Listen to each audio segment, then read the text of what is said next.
This video is very important.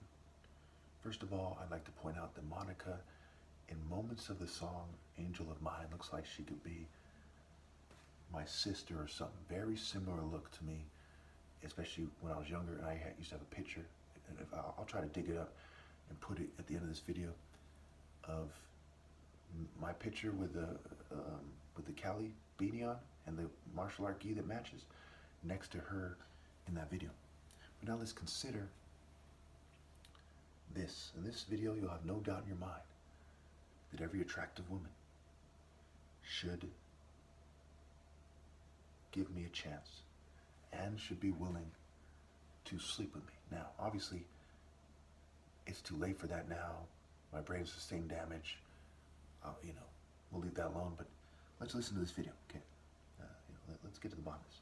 First of all, the lyrics of Angel of Mine give away that I'm right and society is wrong about romance. Sometimes it's best heard in a song. I don't know if they revised it, remastered it, the original version, when I used to play it on YouTube and hear it wherever I would hear it. It hits your heart, right? So she says, when I first met you, I already knew there was something inside of you, something I thought I would never find, angel of mine. You came into my life straight from above. It says something, right? You showed me love. Boy, you're right on time, angel of mine. Now, they do things like this in the occult in Hollywood to try to fuck with people like me. They say, hey, we've set the situation so the good guy finishes last. He's thrown under the bus. So if you emphasize time, he's going to want to kill himself. He's going to look like shit. We're going to look healthy and confident, and we're going to get the girl. I want you to consider true romantic justice and godly sincerity. All right, so now let's look over the pros and the cons. We're going to go over the cons first of a female saying, hey, you're Mr. Right in his right mind, on the right path, doing the right thing, and I'm going to submit to you. There's a difference between being nice, like Adam Sandler in a romantic comedy, okay, who I'm sure has no problem getting dates, and being righteous. You see what I'm saying? When you're righteous, people should not reject you. You see what I'm saying? They should give you a chance. And when you're the top martial artist ever, and women have been shunning you their whole life, attractive females who are single or in an invalid relationship or marriage are morally obligated to submit to you romantically. Now let's prove this. Okay, first of all, let's look at the cons of them conceding this point with actions. Okay, one, they might not be attracted initially, at least. Two, it might not feel right. Three, this is adverse to mainstream feminism and social norms. Four, it can be awkward. Five, they might miss out on a shallow relationship. These are the basic cons, right? There's not much more than that. If you want, you put in the comments, we'll explore it, and maybe I'll make a second version of this video. But there's so many pros, I decided to just go through the cons pretty quickly because it's hard to think of them. Why wouldn't they do it? Okay, they might not do it because they might not feel attracted. But women often don't feel attracted when they give a guy a chance, so it's kind of stupid. Two, it doesn't feel right. Well, women, they say, what was I thinking? What was I thinking? Obviously, all through life, they think it feels right and it's wrong. There's 50% divorce rate and so on and so forth. They make bad judgments and they admit it themselves. It's part of why feminism exists, right? Anyway, because they're mad about the relationships with guys or misandry and so on and so forth. It means hatred for men and so on and so forth. Three, it's adverse to feminism and social norms, so on and so forth, because it's saying, hey, this guy has this kind of moral and romantic power over you, and you should submit to him because it's the Father, the Son, and the Holy Spirit, and they like to pretend God might be a woman and so on and so forth. Four is might be awkward, right? But think about how I'm talking right now. They're probably going to edit the video to take away from my kind of calming voice. Five, they might miss out on some shallow relationship with some bootlicking coward, which they might consider that a drawback, but that's a good thing. Okay, so the cons, may as well throw them in the trash. I'm almost proving my point already, right? Let's look at the pros. In a sense, I have. See, Mr. Right deserves it. Number one, this guy deserves it. He deserves your attention. In this case, it's me, the Messiah. I deserve your love your faithfulness, your loyalty, your submission. But in this case, we're just talking about romantic submission, not complete submission. Two, women sleep with men a lot. Okay?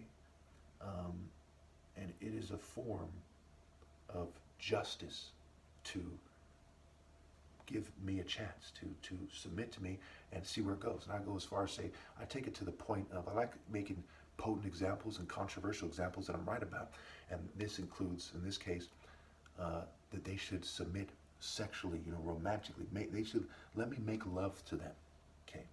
Three. Now, I imagine it, even bringing this up is awkward, but you think about it, I'm right to bring it up, and it's masterfully done. Three. Okay, it is good for them to admit and to live the maturity of acknowledging and admitting to themselves that their senses are lacking, and people make dating errors, especially attractive women. Society is set up for attractive women to make serious mistakes. Bosses coerce them.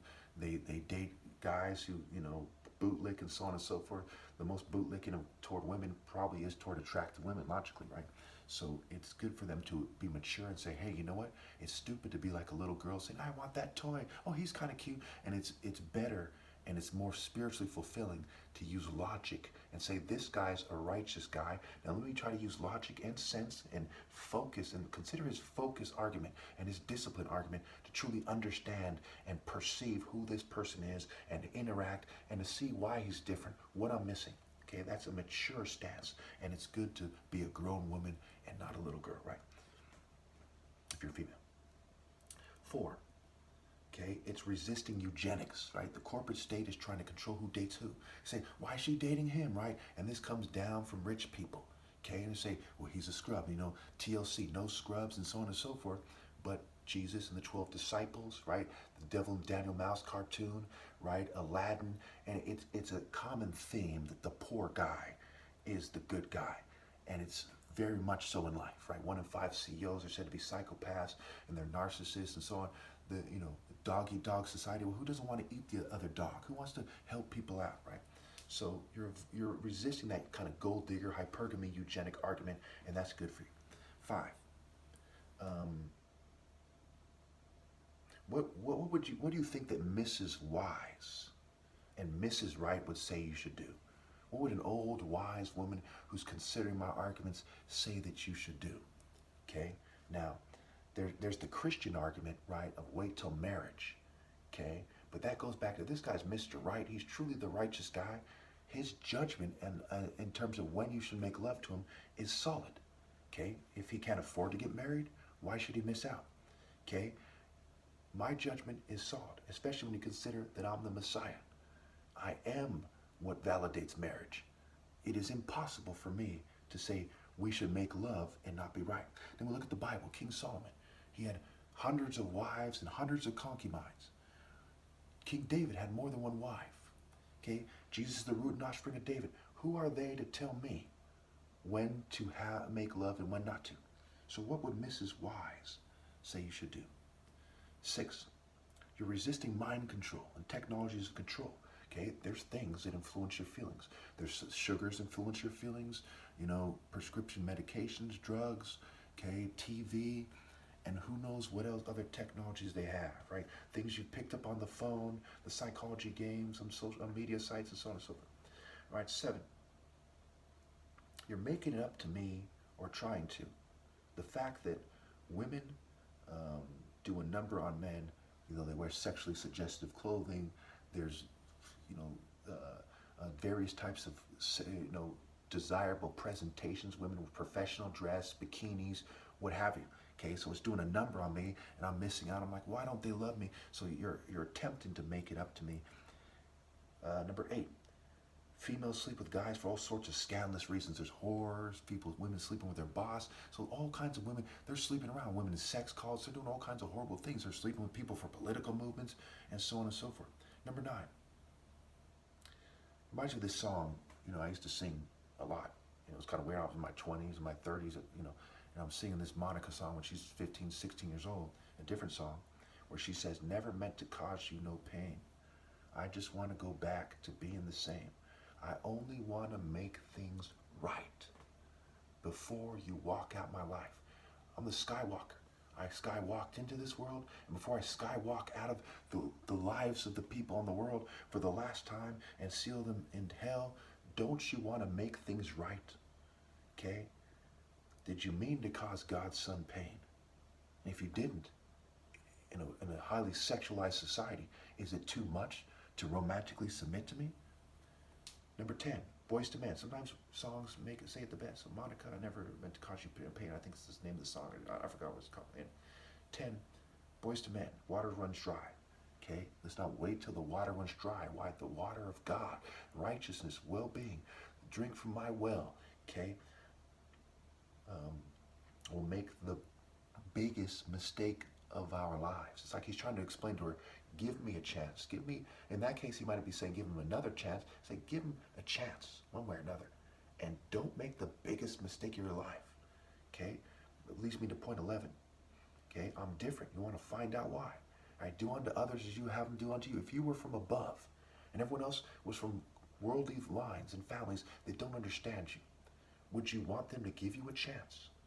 Would you want them to give you your right to have their romantic submission? Okay?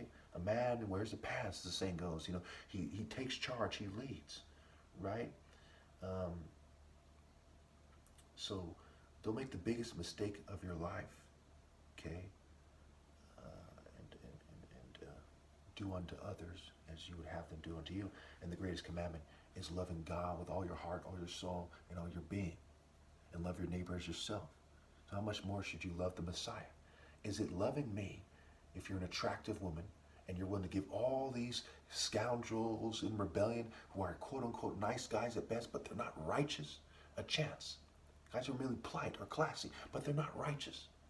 But to shun me, is that loving me? To rely on your senses and your feelings when I'm the top martial artist, you people aren't. No one else is even a valid martial artist. Is that doing me justice? Is that loving me with all your heart and all your being? You see what I'm saying? In conclusion, we are forced to the conclusion, the unavoidable and obvious and fair and right conclusion, that no attractive female has the right to reject me unless she's in my family and it's illegal to date me or something because of that. Especially if the government told them not to. That's when they've highlighted that you should. If the devil says you shouldn't, and you consider all these arguments, what does that equal? And this goes back to, why didn't women come to these conclusions themselves? Many of them were aware of my arguments, okay? It goes back to their lack of judgment and sound thinking, their lack of focus, right? Their feeling-led lives, like hedonistic lives. Like little girls saying, my toy, no offense, but this has to be said. And it's cost me. I'm 40 years old now. It's kept costing me and costing me and costing me, okay? And now the best years of my life are gone. And I'm single.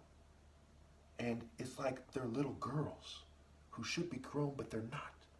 Because they weren't directed in the way they should go by their parents, and they refused the instruction and tutelage and correction from God through me, which is the only way it could come. Thank you.